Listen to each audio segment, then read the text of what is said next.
Welcome in. This is the Come Get Some. I'm your host, Blake Williams. I'm here with Mr. Come Get Some himself, Gregg Williams. Happy victory, Ravens victory week, and happy Steelers prep week for all the Browns fans out there and the Browns themselves. All right, and us. It was definitely a bat game. It was definitely a physical bat game yesterday. We got a great show lined up for you today. We're gonna actually have an in-studio guest, one of our all-time favorite, Rodney McLeod, who got the interception taken away from him yesterday with all that horrible officiating. But Rodney was an undrafted free agent safety for me back in as a rookie in 2012 at the Rams, and played and got his first chance to start in the NFL for G-Dub at the Rams, and went on to play, for Schwartz, Jim Schwartz at the Eagles, and win a Super Bowl, and kind of been around in 12 years. But he'll be in talking, giving us the inside of yesterday's game and a little bit of Steelers prep, and then we'll talk a little bit about some things around the NFL, some big time players that are playing big time, and maybe some surprises, and some Monday Night Football look ahead and whatnot. But G-Dub, talk to us a little bit about how you would have handled today, right? And so maybe would you have 2 victory Mondays in a row, especially leading into such a big battle against the Steelers this week, and kind of a must-have, gotta-have-it game? How would you handle? It's a great question for the fans to hear. Coming off of a big victory, got a long ways flying home to celebrate, okay? But we're on to the Steelers, and there is no victory Monday, okay? We're working on the next victory Sunday, okay? And we're coming in and putting this game to bed, and then getting right on the Steelers. Even though we've played them, this will be the second time this year, but how are we going to improve how we played them the first time? And it's on to the Steelers for another victory Sunday. I hear you on that, I think that's the same way Stefanski thought about it, because that's the same way he did things. And I think you see this young but mature team who sees what they have in front of them and sees the capability, and I think they were all for it as well too. I bet if a victory Monday was given, which it wasn't, that probably that whole entire roster would have been in there anyways. We've had that before, where they've gone and had team meetings, players only meetings during those times, because they know what it takes to have one victory on a Sunday, let alone a bunch of them, and going and winning a championship. No, it's time to get on to the next one. It's time to get on to the Steelers, and let's go come get some. I hear you on that note. It's going to be another physical one. We've got a great show in line for you today. Stick with us. We'll be right back with Rodney McLeod.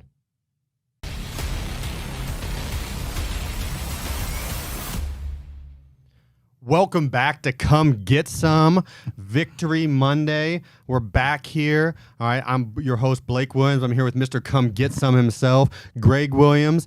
And Browns fans, congratulations. And we've got a awesome, great guest in here in studio for you today. One of our favorites that originally started back with us as an undrafted, free agent pup out of Virginia back in 2012, playing for me and then playing for G-Dub at the Rams. Rodney McLeod, thank you for being here today, brother. Man, thanks for having me.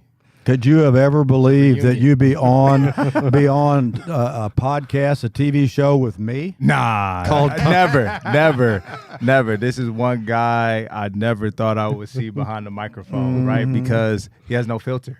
True. So that's true. That's why most of the time you don't want to put a microphone in front of this guy like that. But I mean, man, G-Dub, obviously, Blake, we got a long history, but I remember playing for Gregg, and one thing he always got after us about was media. So it's funny just to see him now on the other side. And when we say that, we won't say the words on Insta, not Gram, and Face, not book, but as I termed them, now all of a sudden now over here back on this side of the the dark side. On the dark side. So what do you think about Cleveland so far? I know you got here, kind of late in OTAs, but what's your experience with Cleveland been so far? Man, Cleveland's been great. I'm going to speak from a fan base.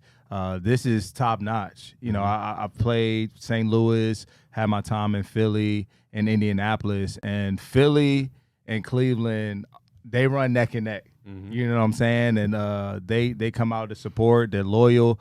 They're passionate. They get behind us, and it's been a great, you know, addition for us. You know, when we play at home, like it's a weapon. You know what I'm saying? And we use it, and obviously we're giving them a lot to cheer about defensively. But man, it's been great. My wife and I have enjoyed it. She feels it, like she's like, man, this is it. Like Cleveland. And you know that, you know, when you have a home field advantage, Yeah. they're the loudest when the defense is out there. Correct. So that the offense, and if they're not anything unless the offense has to call timeouts, can't get plays in, all that kind of stuff.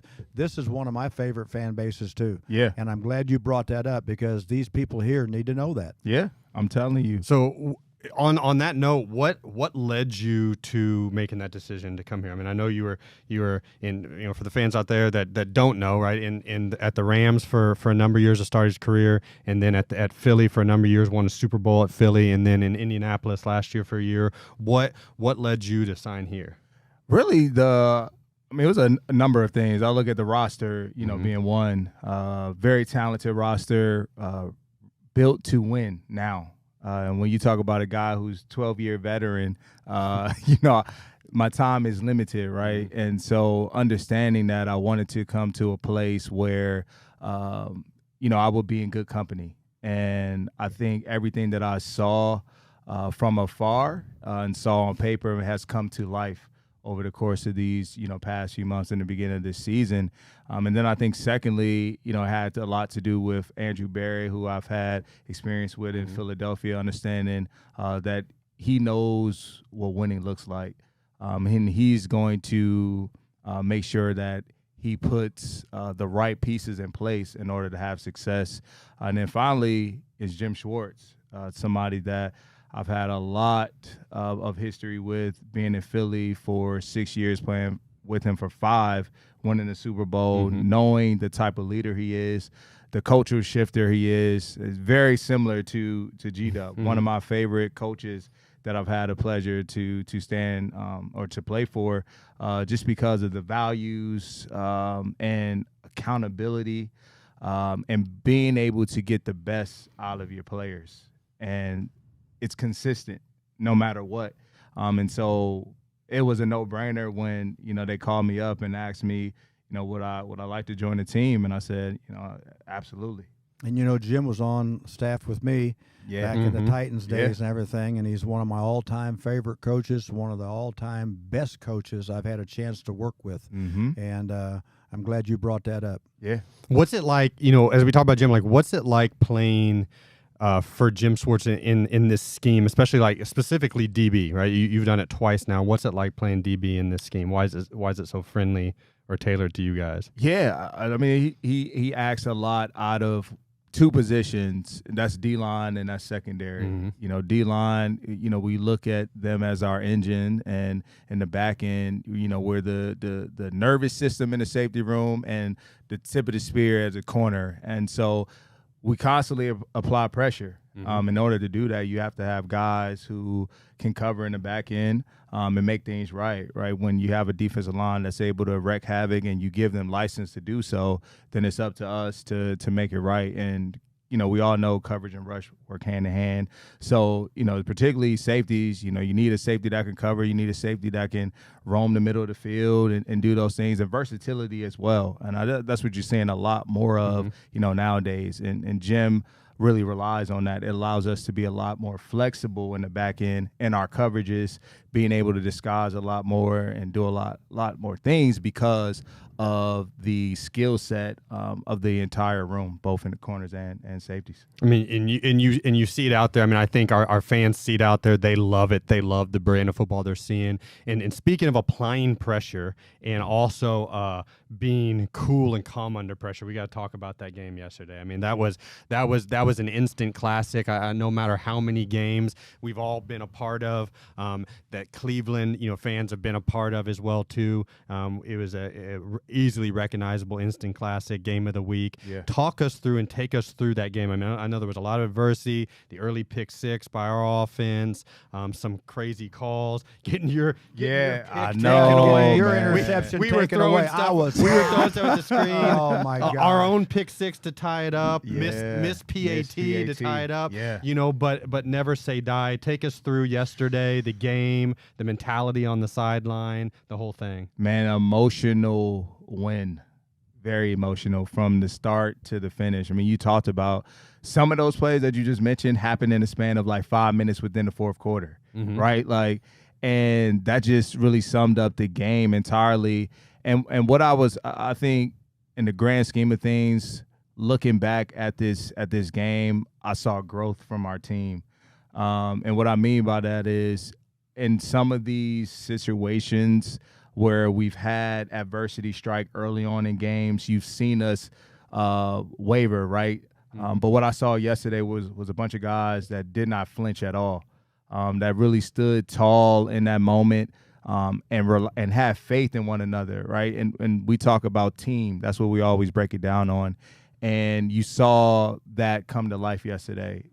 Guys lifting one another up in their most adverse and difficult moments, and encouraging each other and continuing to just chop wood all the way through. And we were there, man. Guys showed up, made some big plays. Nothing was perfect, but it was just that team and us staying together that really allowed us to prevail yesterday. And I'm a body language expert. Yeah. And you know how hard I am on all you guys in the meeting rooms, practices, all this kind of stuff. Yeah. I didn't see one single person flinch throughout the entire of that ball game.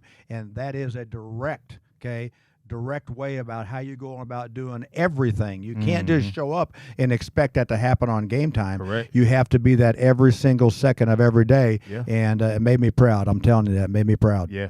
Well, what's I don't want to age you. I don't want to date you. Yeah, but you played 165 regular season games. Now in your career, multiple postseason games, Super Bowl.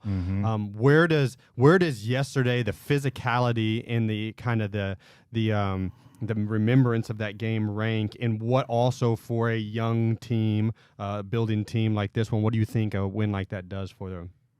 I would say somebody asked me that. It was actually a rookie yesterday asked me that. My guy Rocket, he was like, yo, this has to be like top 5, top 10 like games you've been a part of. Just the back and forth and all of that. And I said, yeah, I agree. Probably top 5. And I would say just a game like this, it really is a defining moment for us.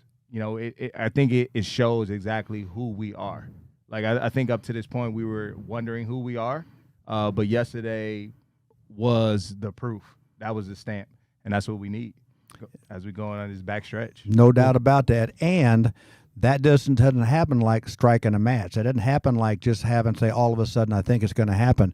The work that has to go in now, because you shocked the rest of the NFL, you've shocked the AFC North, and the Steelers coming in here, you got their attention. It won't be an easy game this week, but again, it's about going out there this weekend and looking a grown man in the eye and say, come get some.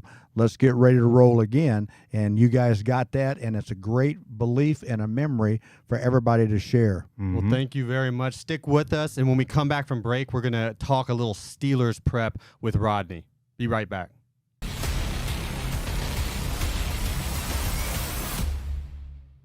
Welcome back. This is Come Get Some. I'm your host, Blake Williams. I'm here with Mr. Come Get Some himself, and Brown safety Rodney McLeod joining us today. And we're going to talk a little bit about a little prep for the Steelers prep. But before that, and it was funny, G-Dub and I both asked you the same question separately, because we know how it is, especially games like that. But how's your body doing? And that takes us into, tell the fans a little bit about what exactly you have to go through with your body to play a game like that and then turn it around in 48 hours for a Wednesday practice full tilt. Yeah, I wish I could tell people how I do it. It's nothing but God, really. And And honestly, after a game like that, your body is a wreck. It's a physical game. You had two physical teams going at it with a lot on the line. And so, we poured everything that we had. And it's a challenge, and it's important for you to have your own regimen, right? And what gets you back to somewhat, right, of 100%. You never, once week one hits, or even training camp, you're never 100%. Let's be clear. Yep. But, in the grand scheme of things, massage, tubs, cold tub, hot tub, Normatec boots, they got so much now. You know what I'm saying, at our disposal. And Cleveland does a real good job. We have a lot in-house that we're able to utilize and take advantage of. And then just some good rest, to be honest with you, in order to get back ready for, another physical, tough, opponent. And that regimen's important because you don't play 12 years the way you do without doing whatever you want to do. Correct. You just think all of a sudden you're going to wake up and go back to doing it. There has to be all the work you're doing behind the scenes when nobody else is watching. Yeah. That's what gives you a chance to win Super Bowls and play this long the way you've played. No doubt. And you mentioned the another physical opponent, another physical game that is coming up this week. And so take us through a little bit in your mind and your experience in the past, what it's like playing a division opponent, really, or any team, because sometimes it could happen in the playoffs, right? Yeah. But playing an opponent for the second time in the same season, different from, say, playing them earlier in the season. Yeah, I think the biggest thing, we know each other very well. And that's the advantage that both teams have. You have to do your self-scouting, right? Like, this is where that comes into play, really taking a close look at what worked, what didn't work, and how are you now going to combat that, and just ensuring, man, that at the end of the day, what it comes down to in this second game is will. You know what I'm saying? Like, it's evident. Like, I know you, you know me, you know what you're going to get. Like, who's going to play tougher and longer for longer, really. I mean, that's really what it's going to come down to.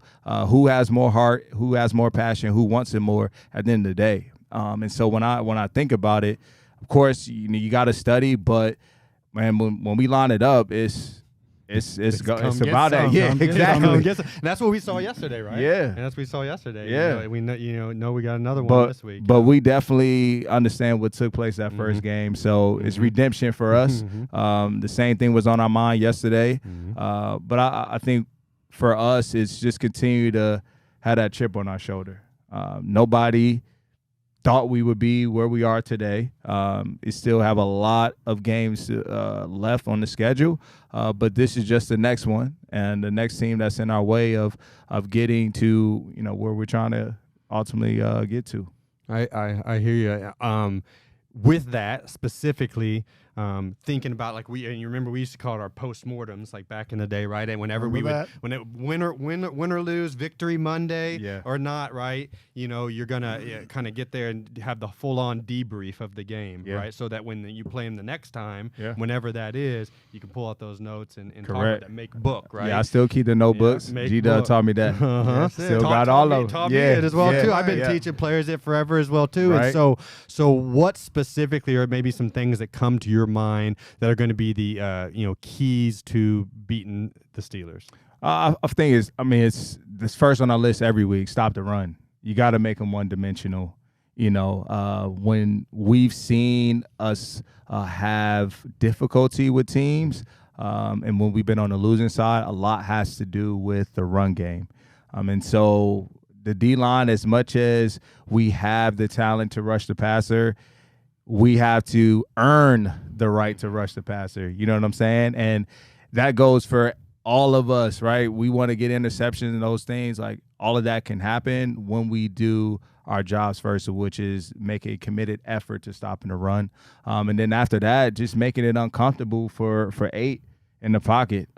That's been something that we've done very often this year, is being able to put the quarterback in difficult positions and under duress, like for majority of the game. And so that's going to be another reason, for us to have success on Sunday. And then lastly, is win the turnover battle. When you think about it, we put a stat up when we tie or when we're ahead of the turnover battle. I think we're 26-6 during Stefanski's time. And so those things really stand out for us defensively.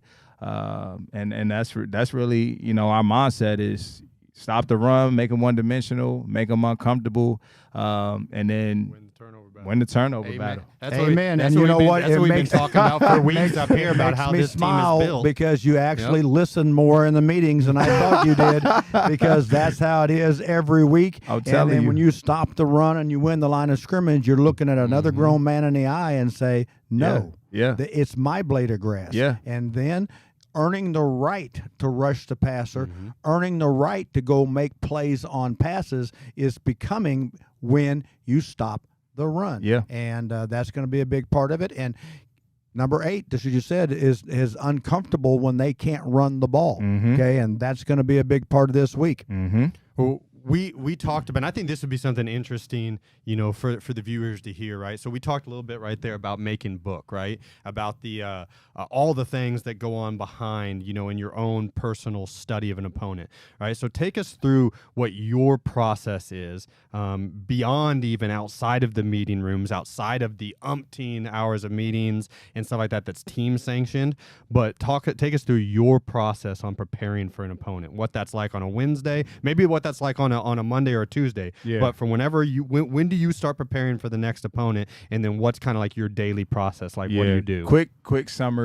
So like Monday, probably like Monday night, whatever I'm doing, I might be watching the Monday night game, might be watching the show with my wife. Like, I'll on the late just turn the game on, on my iPad and just watch it just to get a feel. To see what may stand out to me early on. Then after that, I get into prep week. Tuesdays, I'm focusing on first, second down. I'm a guy who not only do I watch the play, but I draw the routes out. I love the notebooks. You bet. I have to have the notebooks with the lines as well as the boxes, because the boxes allow me to draw the routes. And remember, when you draw in color, it lasts longer in your memory. That's what I'm saying. All so right. I'm like, that's why I take a picture. I'm seeing the picture like 3 times. I'm drawing it, like I'm seeing it, I'm drawing it, and then I'm looking at it again. So like the vivid image is like painted in my head. And so, go throughout the week and I'm doing the same thing, third down. And that's kind of like my rhythm for, the Wednesday, Thursday. And then the night before, I'll kind of turn on first half of a few games from their past, like 3 games or something. And by then, I feel like I'm playing the game in my head, like based on everything I've been given through the coaches, through my own personal prep.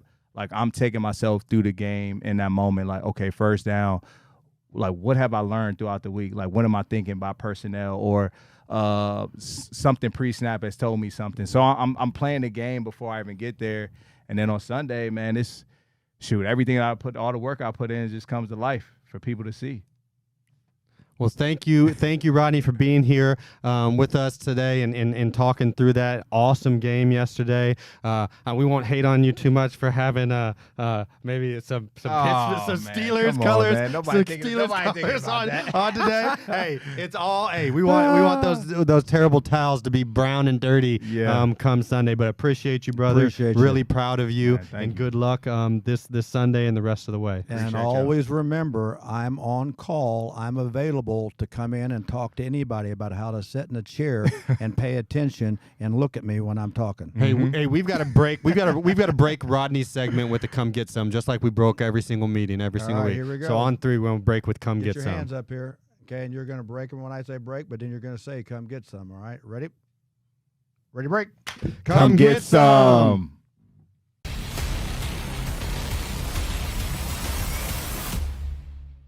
Welcome back. This is Come Get Some. I'm your host, Blake Williams. I'm here with Mr. Come Get Some himself, Gregg Williams. And it brings us to one of our favorite parts of the show. I think I'm going to need to bring in, next week I'm going to bring in a stack of Oreos so I can my ears so right here, so I can kind of pout and say, pay that man his money. But the pay that man segment, it's been hey, not to jinx anybody, but our pay that man people have been playing pretty lights out really this year. Good. Bryce Huff's continuing on a tear. They at the Jets, having all time career numbers in every avenue leading up to being a free agent this upcoming year. I think the Sun God Amon-Ra he's got at least 600-yard games this year. I think Danielle Hunter's leading the league in sacks. Right now he's got 11 and playing lights out and on pace to have like 19 to blow his all-time records out of the water. Frankie Louvu is on pace for about 140 tackles and 7 sacks. Sideline to sideline. Another team that unfortunately is not winning enough games up there at Carolina, but he's playing balls to the wall. But that brings us to this week. And so you and I were watching this game yesterday and watching this young man ball out. But let's go back to the offensive side again. CeeDee Lamb, the multi-time Pro Bowl and All-Pro young receiver for the Dallas Cowboys. Pay that man. What did you see from the game from him yesterday? I saw a player play with energy, play with focus, play with an example that when he opens his mouth to talk, you're going to listen to him because of the example that he sets and how he goes about playing. I do like the fact that he's not one of those guys that complains about poor little old me, and you're not getting me the ball enough. They're going to get him the ball, and he's showing and producing. That play yesterday, that when they had his arm trapped and he had a one-hand catch and never bobbled it at all, those are the kind of things that are friends for quarterback to throw you tight throws, knowing that you can come up with the unbelievable catch too. Hey, he doesn't flinch. He plays like a defensive guy at wide receiver. I've been enjoying watching him play. No doubt. I mean, he's a hard-nosed dude, extremely talented young man. A middle of the first-round draft pick, but has already vastly overperformed that. We here at the Browns reaped a little bit of what they thought in him. Which is why they thought they could ship for only a 5th-round draft pick, ship Amari Cooper up here, which we're saying thank you. Who's about to become the first ever Browns player to have, knock on wood, stay healthy and keep growing, to have over back-to-back seasons of over 1,000 yards. Yeah, Coop is playing well and leading well too. But CeeDee has vastly overperformed that. I mean, in like we said, 2 Pro Bowls, 1 All-Pro. I mean, he's projected right now to have he's on pace to have about almost 130 catches, almost 1,850 yards, big time ridiculous numbers this year.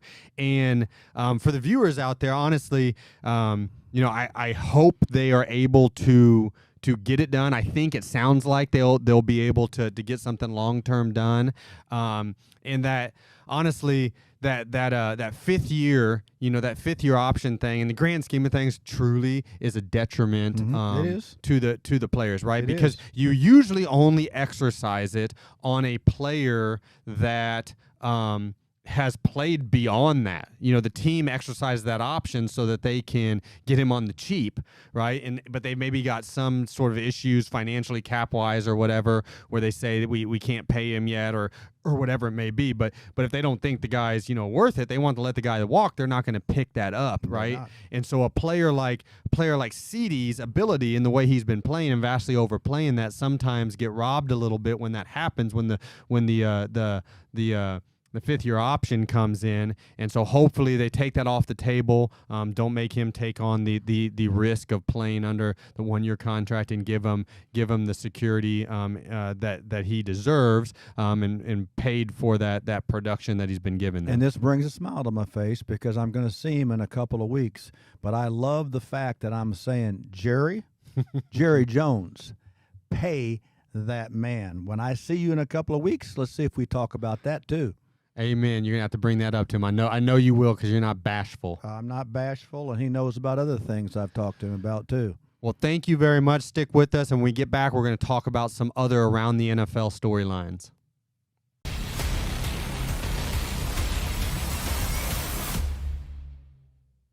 Welcome back. This is Come Get Some on the Big Play channel here at Burke Lakefront. I'm Blake Williams here with Mr. Come Get Some himself, Gregg Williams. And now we're to our Around the NFL segment. And I want to start with somebody who's very near and dear to Ohioans, all right, who's playing at not just offensive player rookie of the year status and level, but legitimate MVP of the league, potential caliber level in C.J. Stroud, doing it again yesterday. We were watching that game as well yesterday. Talk a little bit about C.J. Stroud and what you've seen from him this year and how he's played and how he's kind of done what he said he was going to do, which is, hey, watch this, which is kind of like come get some on all the doubters that were leading up to the season on him. First, I love the story of how he was raised and what he had to overcome just to get to Ohio State. Now just to get to there, those things right there, those foundations have set him up to be, number one, coach good, and number two, play good. He is playing lights out. He's not doing things that over and beyond what he's supposed to do. He's just doing his job.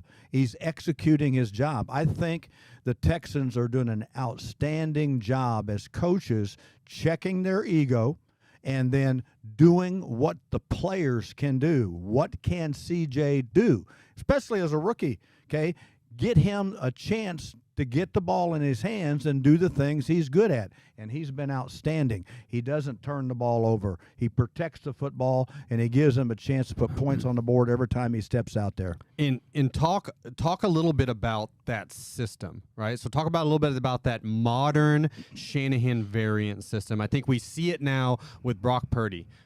We see it up in Minnesota. We see it, which we'll talk about. We see it out with whoever's playing, any given week, out at LA Rams. We see it down with Tua and his resurgence, like down in Miami, and now here. Talk a little bit about that system and how it is to play quarterback in that system and how it is designed to maybe maximize strengths, minimize weaknesses. Well, growing up with me, and how strong I am in the belief of that system. Going back to Bill Walsh days, how he adapted that type of stuff, and then have Mike Shanahan, adapted that and really perfected it. And Kyle has now taken it 2, 3, 4, 5 steps beyond Dad on what it takes now for a quarterback to be in this league, and that is fitting the play calls, fitting the scheme calls to the needs of the quarterback, and the fact that system, you got to go put your hands up underneath the center. You're not in a shotgun all the time. Okay, that's how you protect young quarterbacks. In fact, I saw Cleveland do it this week, which is better. Okay, play the normal quarterback position, not from a shotgun. Kyle has done a great job with that, and the coaches down at the Texans have done a fantastic job with that with CJ. Speaking about quarterbacks and speaking about keeping on that vein of the Shanahan kind of system, talk a little bit about up north and what we're seeing with Josh Dobbs, playing in his third team this year. I don't know, fourth or fifth team in a short amount of time in his league, in his career, and what you've seen from him. And what it was like, for you when maybe you signed somebody off the streets that needed to come in and start, or come in and play, what that process was like. But have you ever seen something like this with a quarterback before, so immediate, come in and do what he's doing right now? Well, I'll tell you this. I'm glad you brought him up because he's a fan favorite for me. I'm a fan favorite of his. I love what he's doing. I love that he's doing things that people said, no way, no how anybody could ever do at this level. People don't realize it's all the work you do behind the scenes. He's a very sharp, he's a very intelligent young man anyway. He has good skills, but just adapting to the system. And when you say system, it's the language of how you go about calling the formations, how you go about calling the cadence, how you go about calling the play calls. He's been sleeping at the office. People don't even realize that. He doesn't even go home at night. Okay? He doesn't even have a home. He doesn't have a home. He's all over the country. If you saw the video from this past week, they had to walk him. It was his first time being in the stadium. They had to show him, take him on the elevator and show him where his own locker room was. Yep. No doubt about it. And I'm so happy with him, and I think he's just scratched the surface. And then Kevin's done a great job. He's a part of that system, O'Connell, and they're going to continue to grow. No doubt. And talking about some of our other teams, some of our other teams that we love the way they're playing defense right now, and we're watching this game as well too on Sunday Night Football. But talk a little bit about what you saw last night from the Jets and the Raiders in that game. Two of my favorites and two very good defenses. I think Robert is doing an amazing job of how he's just basically handling the offense there. I just scratched my head when I even watch, how that offense is, goes about not scoring, but how they go about setting the tone defensively. And then, as you know, we talked and talked and talked. Tears came to my eyes about how well Antonio Pierce is doing as the head coach. He's like a son. He's like a brother to you. Growing up in our family, and he's come in and set the tone and done things exactly right. He's making Compton